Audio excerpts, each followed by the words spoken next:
Hello বন্ধুরা, চলে এসেছি গীতা এলএলবি ধারাবাহিকে দুর্দান্ত একটি পর্বের আপডেট নিয়ে। বিস্তারিত জানতে ভিডিওটিকে লাইক দিয়ে শেষ পর্যন্ত দেখতে থাকুন। তানভি মুখার্জি গিনিকে বলে, এই যে তুমি কোথায় যাচ্ছ? গিনি বলে, আমি কোথায় যাব কি না যাব তার কৈফিয়ত কি আমি তোমায় দেবো নাকি? তানভি বলে, তোমার দেখছি খুব তেজ বেড়েছে, কি ভেবেছো তুমি এই বাড়িতে টিকে যাবে, সাত্বিকের সাথে সংসার করবে, খুব হ্যাপি একটা লাইফ কাটাবে? আমি হতে দেব না, আমি ছিলাম না, যা হবার হয়ে গেছে, এখন আমি এসে গেছি, সবার প্রথমে আমি তোমাকে এই বাড়ি থেকে বের করব।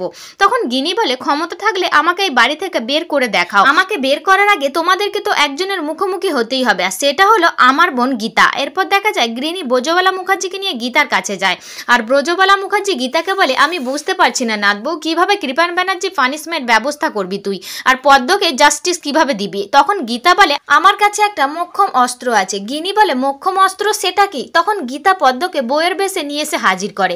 গিনি পদ্মকে বইয়ের সাজে দেখে বলে, পদ্ম তুই এইরকম বেশে? পদ্ম বলে, হ্যাঁ, সিনেমায় নাটকে করে না, আমিও বউ সেজেছি। তখন গীতা বলে, তুই শুধু বউ সাজিসনি পদ্ম, তুই বউ হবি। হ্যাঁ পদ্ম, যার যার জাস্টিস তাকে সেটা দেওয়া হবে, তবেই তো এই অ্যাডভোকেটের নাম গীতা এলএলবি। অন্যদিকে অগ্নিজিৎ মুখার্জি তানভিকে বলে, অ্যাডভোকেট গীতা এলএলবি ব্রেনে কিচকিচ করছে আইনের ধারা। তানভি প্রকট বুদ্ধি ওর, যখন তখন গীতা পাশা উল্টে দিতে পারে। তানভি বলে, কেউ কিছু করতে পারবে না, কৃপান ব্যানার্জি মুক্ত হবে, আর এই কেসটা তোমার জয় জয় হবে, তুমি জিতবে। এদিকে গীতা ব্রজবালা দেবীকে বলে, ঠাম্মি তোমাদের সাথে আরও একজন আছে। তখন ভজন মিত্তির সেখানে আসে, আর ভজনকে দেখে ব্রজবালা মুখার্জি অবাক হয়ে বলে, এ কি, ও তো ভজন মিত্তির, আমার বাড়ির নাচ জামাই হবে, তুমি অগ্নিজিৎকে ছেড়ে গীতার সাথে হাত মেলাচ্ছ, পরে আবার ঘোর পাল্টাবে না তো? তখন কিন্তু ওই বুড়ো হাতে থাপ্পড় খাবে। এদিকে তখন গীতা ভজনকে বলে, তোমার কাছে দুটো অপশন আছে ভজন মিত্তির, তুমি কোন দিকে যাবে? তখন ভজন বলে, আপাতত তোর দিকে। এদিকে তখনই অগ্নিজিৎ মুখার্জির এক জুনিয়র ভজনকে গীতার সাথে দেখে অগ্নিজিৎ মুখার্জিকে ফোন করে বলে দেয়।